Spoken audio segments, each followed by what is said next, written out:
Eleanor Roosevelt's impact on our lives is immeasurable, and her service in various roles is something we all should be thankful for. From 1933 to 1945, she held prominent positions as an American political figure, a diplomat, and an activist.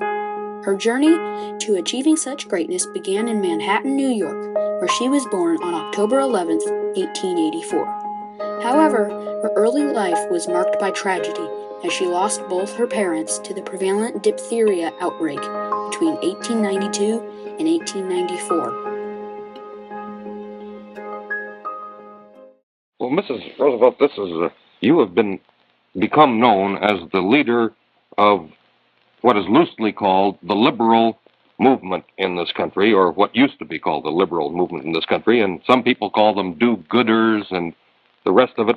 Could you define a liberal for us? I mean, in your own words. To put in a few words what a liberal is, but I would feel that a liberal was a person who kept an open mind, was willing to meet new questions with new solutions, and felt that you could move forward. You didn't have to always look backwards and be afraid of moving forward.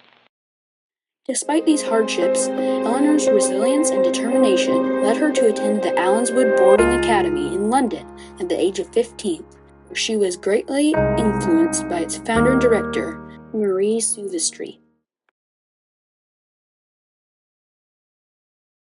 After her tenure in public office, Eleanor continued to serve on the global stage as the United States delegate to the United Nations General Assembly from 1945 to 1952. Upon returning to the U.S., she married her fifth cousin, Franklin Delano Roosevelt, and played a pivotal role in drafting the Declaration of Human Rights, a cornerstone of the U.S. government today. Her impassioned advocacy for this declaration earned her a standing ovation and the title of First Lady of the World from President Harry S. Truman. Our country is the showcase for the free world. Where do we want to see our country in 50 years? We want to see us on the way to wiping out poverty. There will always be some people that will have to be supported, but are we working to see that it's impossible for anyone who wants to have a decent life not to have it? And that having formulated that, then we can accomplish it if we have the persistence and the courage, and above all, the imagination, because our trouble is that we take it for granted that everybody understands freedom and wants it.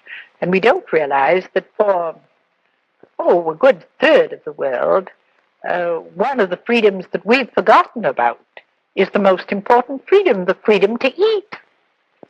And the sooner we realize that you can't talk about freedom of worship or freedom of thought until you've first given people the freedom to eat.